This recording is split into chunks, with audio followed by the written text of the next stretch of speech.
Hey guys, it's Chad at Whizbang Racing. I saw some questions about what people pack for Dragon Drives and kind of working on that right now myself, so I thought I'd take a moment to make a video about it. So a lot of it depends on what your car is and kind of what your aspirations and how willing you guys are to fix stuff. So we're pretty confident to fix stuff, but we don't exactly have the big money to buy a whole bunch of spare cylinder heads and blocks and all that. So we try and make the most out of what we can. But I also don't want to really push stuff and damage it because then I'll have to buy new parts, and that's kind of hurts the budget going faster next year. So just starting out with the basics that's good for everyone. Safety glasses and earplugs.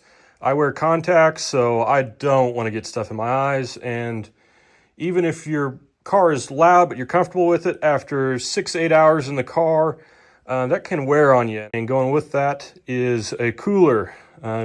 Having a lot of fresh drinks and always drinking a lot of water is always great because the drive part is more tough and demanding than the actual drag part of it.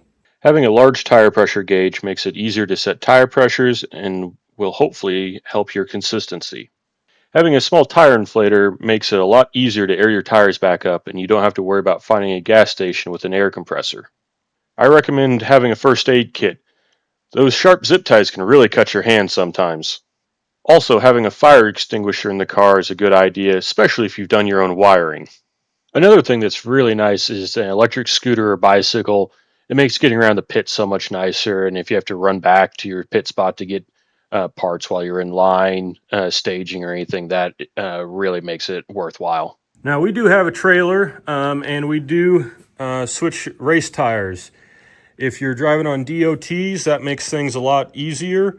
But because of that, we need somewhere to store our tires and jack and the stuff that goes with that. So we do have a little bit more space, so we're able to pack a little bit more spare parts, but we try not to go crazy on that. So going with that is a toolbox and tools.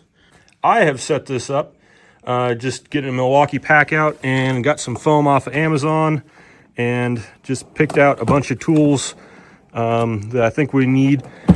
We're dealing with old Ford and Ford motors, so we basically have all the standard tools, but I have picked up a few metrics just in case we get some parts that have metric fasteners, and also for buddies that have newer cars or just anyone you find along the road that needs help. I do have a whole bunch of wrenches like there.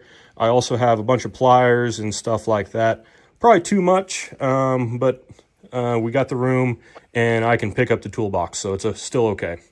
Another thing that's handy is a torque wrench and a tray to put fasteners on. That way you're not having the roll of tape trying to hold all your bolts.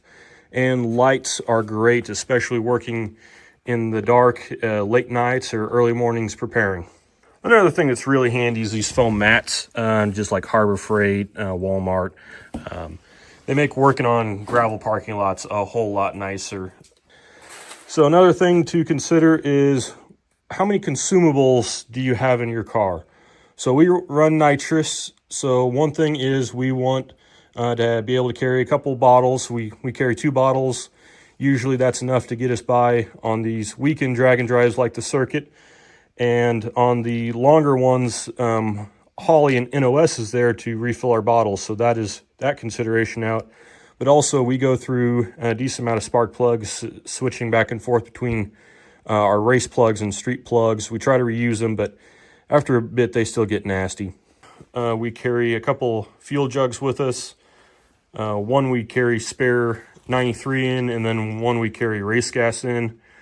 We've run out of gas before. Our fuel gauge isn't great, so it's always nice to have some spare 93. That way you're not putting $15 a gallon race gas in your street tank to get to the next gas station. I have a couple tubs. I kind of keep fluids for an oil change, some octane booster, just random parts like that. Sunscreen is also a great thing, hand cleaner. In the second tub, I keep more spare parts, gaskets and the such, rags, a spare fuel pump.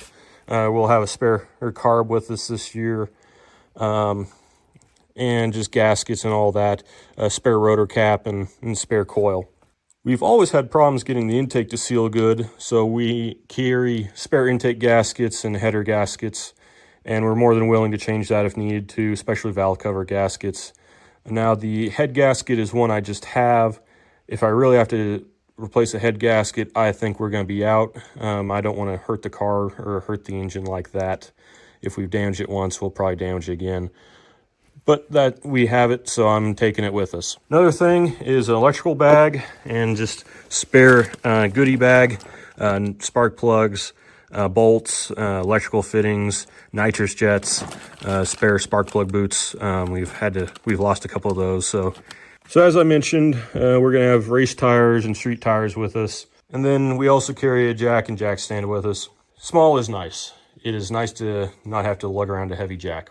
Electric impact also is really nice for changing tires and some of the tougher, higher torque bolts. Also, if you run anything that's programmable by computer, it's great to have a computer.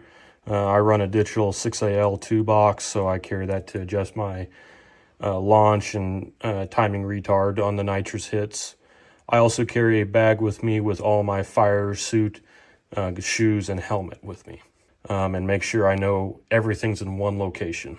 Also, a tap and die set is nice. Changing tires this often. We've had some issues with lug nuts galling and stuff. We try and anti-seize about every other tire change. So that helps a lot too. Anti-seize and other thread lockers are great too, in case something comes loose. Carry some spare change with you. We've had just little things break. Smartphone, camera, anything to keep the memories, that's also great. Main thing is just kind of think about what could go wrong in your car, what you're willing to fix, and then just other comfort of life stuff. We now have headsets, so my dad and I can talk amongst each other. That really makes it a lot nicer. That way we're not just grunting and pointing at stuff. We can actually have clear conversations and actually take calls through the headsets. That's kind of it. We're not a giant race setup, so we don't have a huge amount of spare parts and shiny stuff. But we also have a little bit of a collection of stuff too. So just kind of measure what you think you need and what you're willing to do. Thanks. Have a good day. Please like and follow.